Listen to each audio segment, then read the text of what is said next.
Next routing protocol जो रहता है वो होता है BJP, that is border gateway protocol algorithm.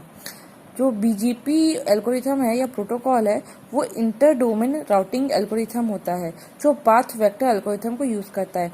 इसके पहले अपन अभी जो भी देख रहे थे RIP, OSPF सब इंट्रा डोमेन में काम कर रहा था, मीन्स एक with in a single autonomous system में काम कर रहा था। बट अब जो बीजीपी राउटिंग एल्गोरिथम आएगा वो इंटर डोमेन राउटिंग है, दैट मीन्स वो अलग अलग ऑटोनॉमस सिस्टम के बीच की जो राउटर्स के बीच की जो प्रोटोकॉल चलेगी, कम्युनिकेशन चलेगी, उसके बेस में होता है। ये पाथ वेक्टर राउटिंग एल्गोरिथम के ऊपर बेस्ड होता है। दैट मीन्स इस पाथ वेक्टर ये बोलता है कि हर एक राउटर के पास एक लिस्ट रहती है नेटवर्क की जो उसके पाथ को बताता है। That means list of network that can be reached with the path to reach each one। हर एक राउटर के बीच में या हर एक नेटवर्क के नोड के बीच में रीच करने के लिए, उसके पास पहुंचने के लिए एक पाथ जो फॉर्म रहता है वो ऑलरेडी ही मिले रहता है, और उस पाथ को यूज करके आके कम्युनिकेशन का राउटिंग टेबल के थ्रू बना के फिर आके उसको ट्रेवल कराते हैं। अब क्योंकि ये इंटर डोमेन है तो सबसे फर्स्ट अपन को ये जानना जरूरी है कि कितने ऑटोनॉमस सिस्टम होते हैं। तो जनरली 3 टाइप के ऑटोनॉमस सिस्टम्स डिवाइडेड रहते हैं। फर्स्ट कहलाता है stub autonomous system. Stub autonomous system ये बोलता है कि एक सिंगल कनेक्शन रहेगा 2 ऑटोनॉमस सिस्टम के बीच में। जैसे ऑटोनॉमस सिस्टम 1 है, ऑटोनॉमस सिस्टम 2 है, तो दोनों के बीच में एक सिंगल कनेक्शन रहेगा और एक बार में जो ऑटोनॉमस सिस्टम है या तो वो सोर्स रहेगा या तो वो सिंक करेगा। दैट इज डेटा, जो ट्रैफिक है वो उससे पास होके वो नहीं जा सकता है। AS1 अगर अपना डेटा सेंड कर दिया है AS2 को तो AS2 से आगे डेटा ट्रेवल नहीं होगा।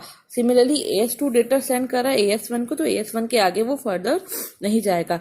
सेकेंड है multi homed autonomous system. Multi home autonomous system भी एक टाइप का स्टब ऑटोनॉमस सिस्टम ही है, पर डिफरेंस ये है कि single autonomous system multiple autonomous system से कनेक्टेड रहता है, बट सेम रहेगा कि या तो वो सेंडर रहेगा या तो वो सिंक रहेगा, दैट इज रिसीवर रहेगा, और जो डेटा है वो उससे ट्रांसजेंड नहीं होगा। दैट मीन्स वो डेटा उससे पास होके आगे फर्दर ट्रेवल नहीं करेगा। थर्ड ऑटोनॉमस सिस्टम होता है वो है transcend autonomous system. That means ये मल्टी होम ऑटोनॉमस सिस्टम है जो ट्रैफिक के ट्रांसजेंड को अलाउ करता है। AS1 एक बार डेटा AS2 को भेजा है, AS2 AS3 या 4 को भेजना चाह रहा है तो AS1 उसको आगे उसको ट्रेवल करना अलाउ करेगा। That is known as transcend autonomous system. अब हर एक राउटिंग के लिए या हर एक पाथ इंफॉर्मेशन के लिए सर्टेन कुछ एट्रीब्यूट्स रहते हैं जो बहुत नेसेसिटी होते हैं ताकि वो आगे रूट कर सके। उसको बोलते हैं पाथ के एट्रीब्यूट्स, जिसमें सारे डिटेल्स रहते हैं। 2 टाइप्स के पाथ एट्रीब्यूट्स होते हैं। एक होता है वेल नोन, दैट इज जो राउटर रिकॉग्नाइज कर सकता है, हर एक बीजेपी राउटर रिकॉग्नाइज कर सकता है। सेकंड होता है ऑप्शनल एट्रीब्यूट्स, जो बहुत जरूरी नहीं है, नॉट मैंडेटरी है कि वो राउटर उसको रिकॉग्नाइज करे। कुछ एट्रीब्यूट्स ऐसे होते हैं कि राउटर नहीं भी रिकॉग्नाइज करेगा तब भी चलेगा। बीजेपी में 2 टाइप के सेशन होते हैं। एक होता है external BJP session, that is EBGP session. एक होता है internal session, that is IBGP session. Internal और एक्सटर्नल अभी इस एग्जांपल से समझेंगे। एक ऑटोनॉमस सिस्टम है, यहाँ पे मल्टीपल राउटर्स है। Similarly AS2 second autonomous system है, यहाँ पे मल्टीपल राउटर्स है। अब इस मल्टीपल राउटर्स में से 2 राउटर्स को ऐसा स्पीकर नोड हमने एज्यूम किया है A1 B1। तो ये जो 2 स्पीकर के बीच का जो कम्युनिकेशन है, इंफॉर्मेशन एक्सचेंज है, उसको कहते हैं एक्सटर्नल बीजेपी सेशन हो रहा है। और जो स्पीकर नोड अपने ही इंटरनल दूसरे राउटर से सिंगल ऑटोनॉमस सिस्टम से जो कम्युनिकेशन करेगा, इंफॉर्मेशन एक्सचेंज करेगा, उसको कहेंगे इंटरनल उसका सेशन। सिमिलरली जैसे OSPF में था वैसे ही बीजेपी में भी टाइप्स ऑफ पैकेट्स रहेंगे। इसमें 4 टाइप्स ऑफ पैकेट्स रहते हैं। एक होता है ओपन, अपडेट, KPLI, नोटिफिकेशन। जो ओपन पैकेट रहता है वो नेबरहुड के रिलेशनशिप को क्रिएट करने के लिए यूज होता है।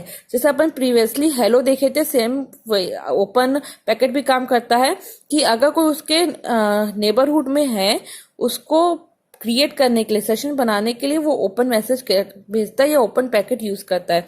थर्ड है अपडेट।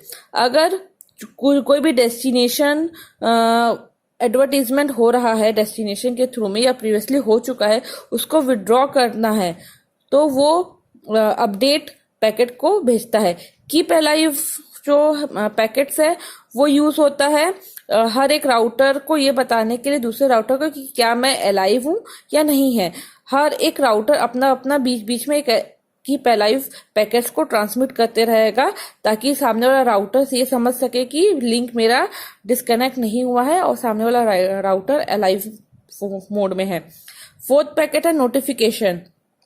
नोटिफिकेशन पैकेट तब सेंड होता है अगर कोई राउटर कोई एरर कंडीशन डिटेक्ट करता है, कोई एरर कंडीशन आता है या वो राउटर अपना एक कनेक्शन को उसके साथ क्लोज करना चाहता है, तब नोटिफिकेशन मैसेज को पैकेट को ट्रेवल कराते हैं। मैसेज का जो इसमें पैकेट फॉर्मेट में है, फॉर्मेट जो रहेगा वो इस पैटर्न का रहेगा। फर्स्ट होता है मार्कर 32 बिट्स का, नेक्स्ट है लेंथ 16 बिट का, फिर है टाइप 8 बिट का। मार्कर है वो यूज फॉर ऑथेंटिकेशन पर्पज से होता है। जैसे पिछले बार जो ऑथेंटिकेशन मैसेज का था, ऑथेंटिकेशन टाइप था 0 या 1, इस पैटर्न का मार्कर होता है जो ये बताता है कि ऑथेंटिकेटेड है कि नहीं मैसेज। लेंथ है टोटल मैसेज की जो लेंथ होती है, that means message sending including the header part, that is known as the length. Then type है कौन सा पैकेट है ये डिफाइन करेगा हम लोग का type format, that is packet 1 2 3 4 open update keep alive notification, कौन सा पैकेट ट्रेवल हो रहा है उसको डिफाइन करेगा ये टाइप मैसेज।